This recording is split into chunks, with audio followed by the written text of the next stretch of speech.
the height, the depth, the width, the breadth, the faithful love of Jesus.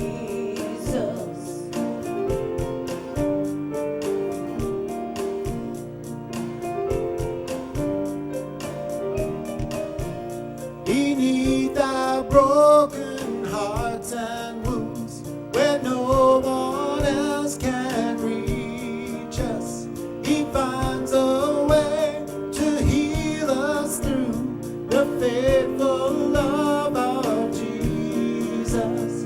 I pray you know the love of God, the love that never leaves us, the height, the depth, the width, the breadth, the faithful love of Jesus.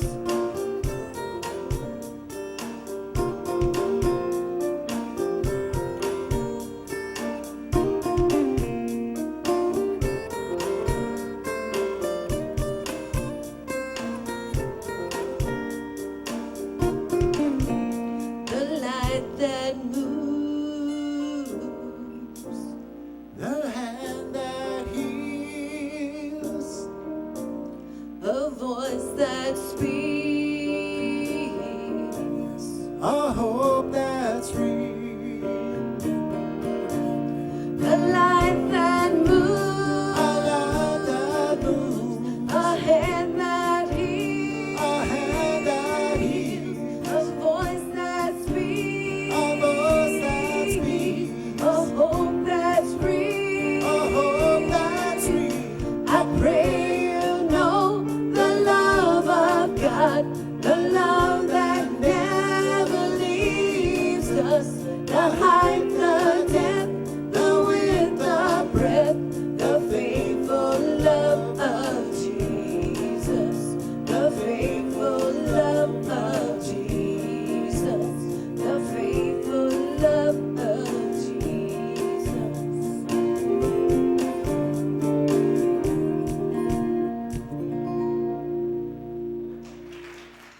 Look in Genesis as we continue our series in the book of Genesis, the very first book in God's Word about beginnings, about how you and I can begin again. We can begin anew. Genesis chapter 10 and chapter 11. Don't worry, we're not going to read all those verses, but we're going to focus on some of those things there in those chapters.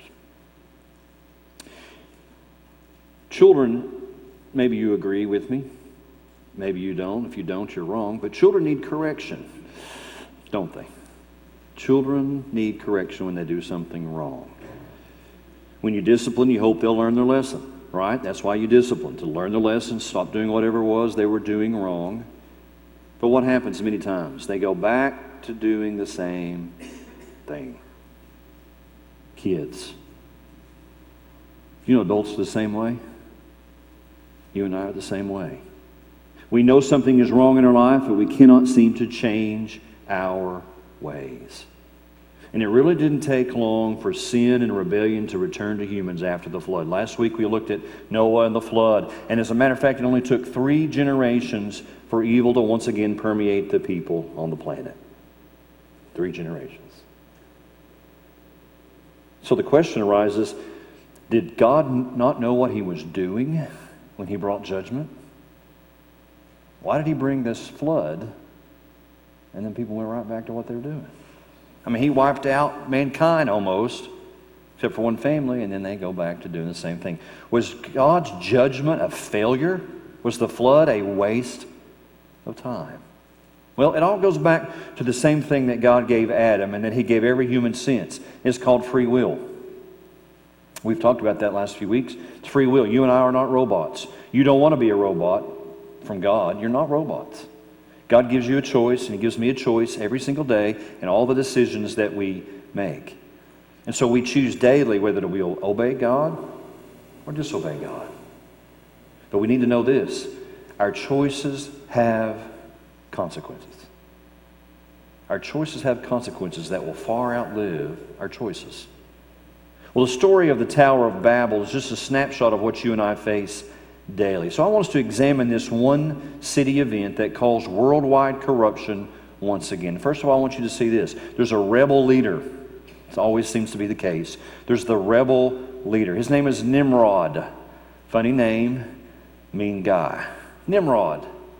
Nimrod began to be a serious leader. Genesis chapter 10, verse 8 says this: Cush begot Nimrod. He began to be a mighty one on the earth. He was a mighty hunter before the Lord. Therefore it is said, like Nimrod, the mighty hunter before the Lord. And the beginning of his kingdom was Babel, Erech, Akkad, Calneh, and in the land of Shinar. From that land he went to Assyria, and he built Nineveh, Rehoboth Ir, Calah, and Rezin between Nineveh and Calah, that is the principal city. Who is Nimrod? Nimrod was the grandson of Ham. Who was Ham? He is the son of Noah. Ham was cursed by Noah. Remember, they're all in the ark. Ham, Shem, and Japheth and their wives, and Noah and his wife, they're all in the ark. They're all brought through the flood safely, but something happened after the flood. And Ham got cursed by his own father. Why? Genesis chapter 9, verse 18 tells us, now the sons of Noah who went out of the ark was Shem, Ham, and Japheth. And Ham was the father of Canaan. That's an important name, Canaan. These three were the sons of Noah, and from these the whole earth was populated. And Noah, verse 20, began to be a farmer, and he planted a vineyard. And then he drank of the wine, and he was drunk. And he became uncovered in his tent. And Ham, the father of Canaan, saw the nakedness of his father, and he told his two brothers outside. But Shem and Japheth took a garment, laid it on their shoulders, and went backward and covered the nakedness of their father. Their faces were turned away, and they did not see their father's nakedness. So Noah awoke from his wine, from his stupor, from his drunkenness, and knew what his younger son had done to him. And then he said, cursed be Canaan, a servant of servants, he shall be to his brethren. He cursed his son, his grandson, and all that together. Nimrod was in a cursed family, and then he became the leader of multiple communities, two of which we readily know about. One is Nineveh. That's where Jonah reluctantly preached. And the other was Babylon. Nimrod became the rebel leader to build a city and the tower against God. But I want you to know this. If allowed, it doesn't matter which society, it doesn't matter which culture, it doesn't matter which political bench you are. If allowed, an evil leader will rush in to fill the void of God in people's lives. If you've rejected God, evil will rush in. And that's what happened with Nimrod. The second thing I want you to see is the city of sin. The city of sin. Years ago when we moved to Raleigh to go to seminary, I began to work at a location, and the woman there, when my first day, and she said, where are you from? I said, well, I'm from Knoxville. And she said, well, welcome to Sin City. I said, Sin City? Am I in Vegas? I thought I was in Raleigh. Bible Belt Raleigh. Raleigh's not even close to the Sin City of Vegas, and it's nowhere close to the Sin City of Babel. As a founding father of Babylon, Nimrod led people to rebel against God. So let's see about Babylon.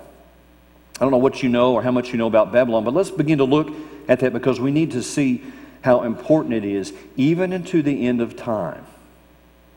It began right here at Babel after the flood. It soon became a major city and then an empire. And that empire harassed the Israelites several times. It would come in, it would raid Israel, would come in and take slaves back. The Babylonian Empire was ruled by leaders that you recognize, maybe King Nebuchadnezzar. You heard that strange name. But it was a major force in world history. The city of Babylon was located 55 miles south of the current day Baghdad, Iraq. It was a city filled with riches and evil and lust and power. And many scholars believe most of the world's, don't miss this, false religions came out of Babylon. Even the religions today. They originated there, and then they spread over all the earth. For example, the gods and goddesses of Babylon were equivalent to what they found later in Assyria and Greece and India and other places. All of them followed the astrological emblems of the zodiac. Listen, don't mess with that junk. That's not anything you need to look at your astrological sign and see that you're this or you're that, and here's how you're going to begin your day because this is what it says you should do or this is what it says you should be. That's not of God. Don't look to the stars, look to the creator of the stars. But that's what they did. They began to follow the astrological signs. They became idolaters. They focused on communing with evil spirits. They would try to do witchcraft and do idols. And so when the people left Babel, as we're going to see in just a minute, they took their religion and they spread it all over the globe. In the Old Testament, the city of Babylon gave birth to an empire that ruled the known world for a long time. And it brought a worldview upon all the peoples that she conquered. Those that she did not destroy, she subverted. She brought into slavery in Babylon. The Babylonian Empire was brutal, it was callous, it was proud, and they believed that they would reign over the earth forever. Isaiah 47:8 tells us a little bit about it. This is Babylon speaking. I am, and there is no one besides me. I shall not sit as a widow or know the loss of children. And so Babylon spoke against God, and she thought herself a secure city, a secure empire. But her destruction is announced in Isaiah chapter 47. And in response to her wickedness, arrogance, and self-indulgence towards other people, the God of Abraham, Isaac, and Jacob announced sudden doom. Here's what he says in Isaiah 47:11. But evil shall come upon you, which you will not know how to charm away. Your witchcraft won't work anymore. Disaster shall fall upon you, for which you will not be able to atone. And ruin shall come upon you suddenly, of which you know nothing. History tells us that the Babylonian Empire fell suddenly and very unpleasantly to the Persians under Cyrus the Great in about 539 BC. Later, maybe you know this name, King Darius was the king, and he revolted unsuccessfully, and as a consequence, they experienced many of the same brutalities they had previously inflicted upon the Jewish slaves. All this is in the Old Testament, and it's backed up by history. But when the city did finally fall, a historian, Herodotus, wrote that the gates were pulled down and 3,000 of the leading citizens were impaled upon the walls for all to see in the city of Babel that came to that place, bodies hanging off of stakes. And the once great city, which was called the Queen of the World, was defeated and devastated, just like God said. Babylon next appears in the biblical narratives about 630 years later. The former seat of the empire is now a village surrounded and swallowed almost by a sea of sand in the desert. And yet her name begins to reappear in the New Testament. It's a symbol, this time though, of the world at war with the people of God. Peter uses it as sort of a code in his letter, 1 Peter chapter 5. He says, she who is at Babylon, who is likewise chosen, sends you greetings. He's talking to a church. She who is at Babylon sends you greetings.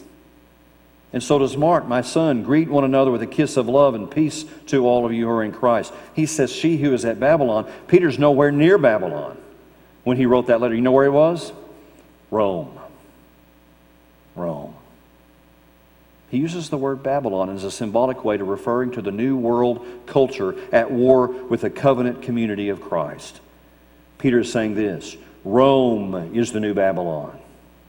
Rome is the new mistress who would seduce and subvert the people of God. One more place it appears in Scripture, in Revelation chapter 17. It's obviously symbolic here when it speaks of Babylon, but it says this, John saw a woman sitting on a scarlet beast that was full of blasphemous names, and it had 7 heads and 10 horns, strange-looking beast. The woman who was arrayed in purple and scarlet, she was adorned with gold and jewels and pearls, holding in her hand a golden cup full of abominations and the impurities of her sexual immorality. And on her forehead was written a name of mystery, Babylon the Great, the mother of prostitutes and of the earth's abominations. And John said, I saw the woman. She was drunk with the blood of the saints, the blood of the martyrs of Jesus Christ. She is called in history, she is called to theologians, the whore of Babylon. She is the spirit of seductive culture, actively engaged in the deception and the destruction of God's people. She rides, it says, upon the beast, means she is propped up by the forces of an anti-Christian government. Listen, we can see that clearly today. And just like the beast who was and is not, and is about to rise, the whore keeps on rising from the dead and waging the same destructive war against God's people today. And in the end, as God calls her Babylon, the whore, will try to deceive God's people. As it was in the past, it shall be in the future. That's why Babel is important for us to understand today. But then there's the tower. Let's look at that, the tower to self. They built a tower to themselves. Understand, it's not just a tower there. Babel was a whole city. Chapter 11, verse 1 says this, Now the whole earth had one language and one speech. And it came to pass, as they journeyed from the east, that they found a plain in the land of Shinar, and they dwelt there. And then they said to one another, Come, let us make bricks and bake them thoroughly. They had brick for stone, they had asphalt for mortar, and they said, Come, let us build ourselves a city and a tower whose top is in the heavens. Let us make a name for ourselves, lest we be scattered abroad over the face of the whole earth. So according to verse 4, the tower was specifically built for a reason. They wanted to make a name for themselves. They wanted to make a name for themselves. They were proud and boastful. They thought they were godlike. Listen, every culture typically does. They didn't want to leave the area in which they had settled. They wanted to stay in this valley, even though God said, Don't do that. I want you to spread out across the earth. He told Ham, Shem, and Japheth, spread out, multiply, fill the earth. The tower is what is called a ziggurat. I think we've got a picture of that. But it's in the Middle East, they had those all over the place. This great tower would be the center, the focal point that would dominate the city both architecturally and culturally. It would serve as a focal point of political and religious life. People would look to it as a symbol of their unity and strength. And towers in that era were built with step-like structures, with a place at the top where they would sacrifice to their gods. Enemies would see that tower and they would fear. They'd say, We're not going close to that city. That's a great people. You know, as a kid, I thought they were trying to build such a high tower that they could reach God. Let's just keep building this high tower, this skyscraper type thing to reach God. Let's try to get to God. It's what I thought they were talking about. Maybe they were trying to get to God with human effort. But the reality is they were trying to proclaim themselves as God-like. All, mark it down, all false religions do this. Mormons proclaim you can be a god. That is, if you're a male. You can be a god. New Age peddles that one can control their own destiny. If you'll just look deep inside yourself, if you'll just find yourself and look in and just focus on yourself, you can find your own destiny.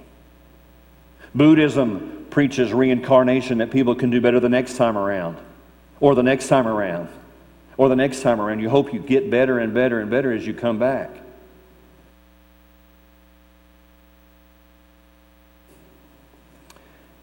God intervened. He stopped the plan and He put His original plan back in motion to repopulate the earth after the flood. God intervened.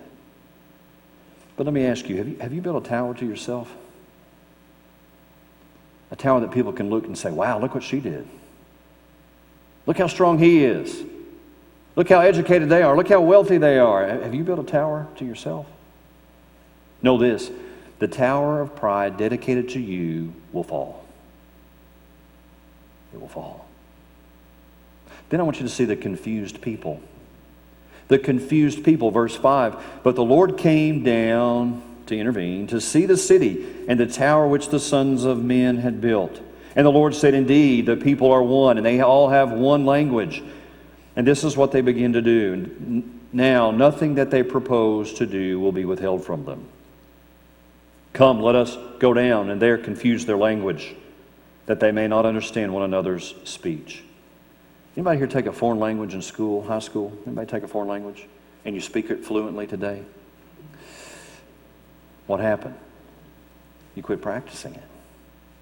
You quit practicing it.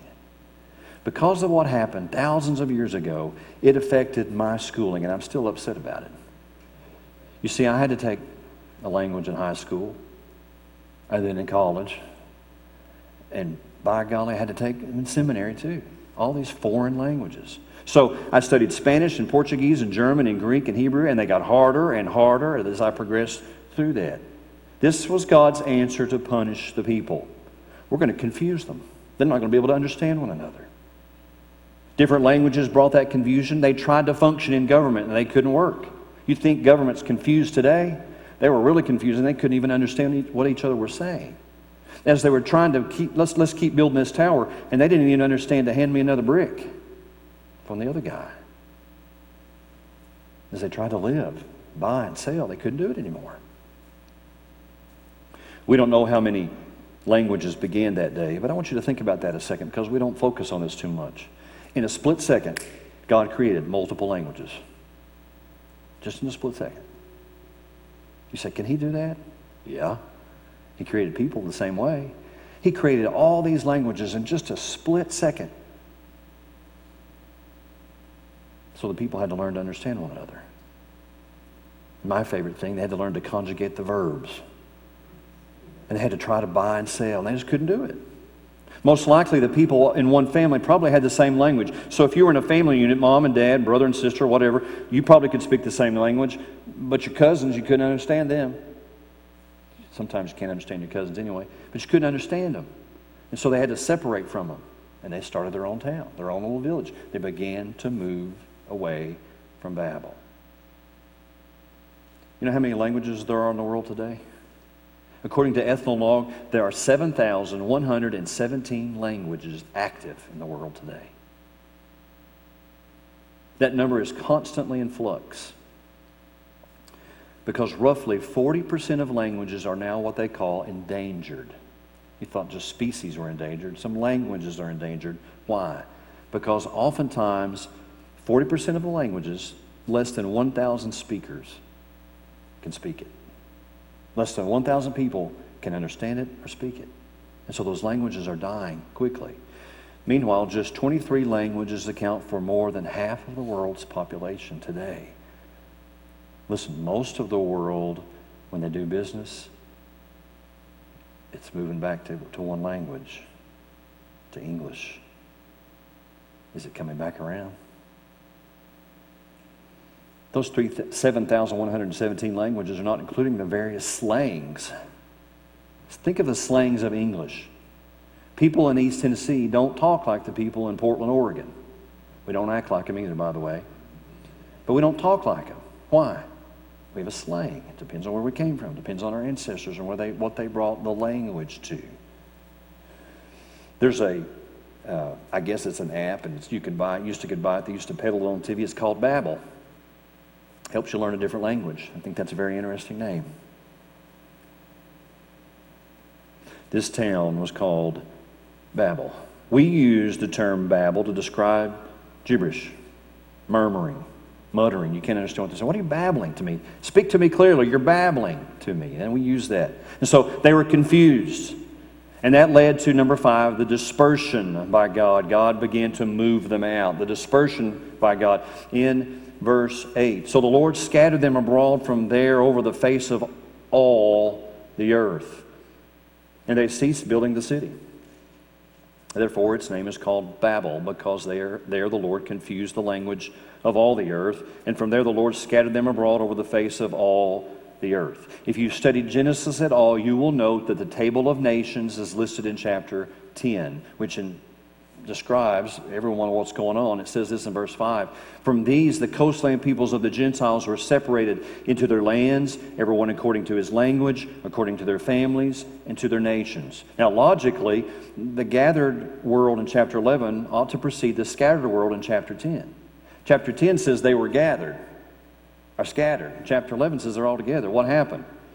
Well, these chapters are thematic. They're not chronological necessarily right here. And it's very basically a literary genius, because the absurdity of the attempt to build the tower and remain as one people in chapter 11 is framed by the present reality of nations spread over the whole earth in chapter 10. So the table serves to inform us of the story of Babel. I want to show you some interesting things from it. The world was repopulated following the flood, following the tower. The sons of Noah began that process, and their heirs became great nations. Even some still exist today. For example, the sons of Japheth. Magog was one of his sons. That's Russia, scholars say. Magog is found in the book of Revelation. The Madai was another son, the Medes. You've heard of the Medes and the Persians. Javan was another son that he began the Greeks, the Greek Isles. And then he had a son named Gomer. He started Turkey. Then he had his own TV show later, I think. But Then there's the son of Ham. The sons of Ham, Canaan, the Canaanites. Those are important people. The Jebusites, they're the ones who started Jerusalem. Put was his son's name, and that's what started Libya. Mizraim started Egypt. Cush started Ethiopia. Nimrod, as we saw, well, the Babylonians, the Assyrians. The sons of Shem were Uz. That's where Job lived, in the land of Uz. Elam was Susa. And Eber. The name Eber is the name from which we get the word Hebrew. That's where it originated. So on this map that you can see on the screen, maybe you can't see it that clearly, but Japheth is in the pink, which migrated north. Shem is in the yellow that stayed in the Arabian Peninsula, and Ham moved toward Africa in the green. They began to spread out, all because God confused their language. Back to evolution. Evolutionists say that it's impossible to have populated the earth that fast. They propose theories to stretch the earth into long ages. It's interesting that we were taught about cavemen and dinosaurs without any real knowledge of a time frame when that happened. They say, oh, it's prehistoric. We don't know when it really happened. It's before history, which tells me it didn't happen. That's another attempt to discredit God and the creation of man, of Adam and Eve. But the process of migration and cultural development didn't require long ages like the evolutionists say. The reality is the earth was inhabited within a few generations at most from Noah. The more archaeologists dig, the more they back up this idea that the planet and the entire planet had some sort of civilization set up just a few thousand years ago. It's not a million years ago. It's not 10,000 years ago. It's just a few thousand years ago. You say, well, what about the Stone Age? You learn about the Stone Age? What about the Stone Age? What about all that with the Flintstones and everything, the Stone Age? Well, people first inhabited an area. You know what they used? What they knew how to use. Rocks, stones. But they got a little smarter. They began to figure out they could use something like it was metal, like a bronze, or they could figure out how to use iron. Archaeological digs have gone into those places and they found, guess what they found? Stone, iron, and bronze, all in the same place. Why is that? It's a progression. They started using stone. We don't need that anymore. Let's use this. This digs better than stone. Let's use some iron. And it's all in the same area. It all progressed through that. And so they adapted and they learned and they grew in their knowledge of building and agriculture and ceramics and so on. And so that's what happened when the people began to do that. But here's something else I want you to see. All of a sudden, the sound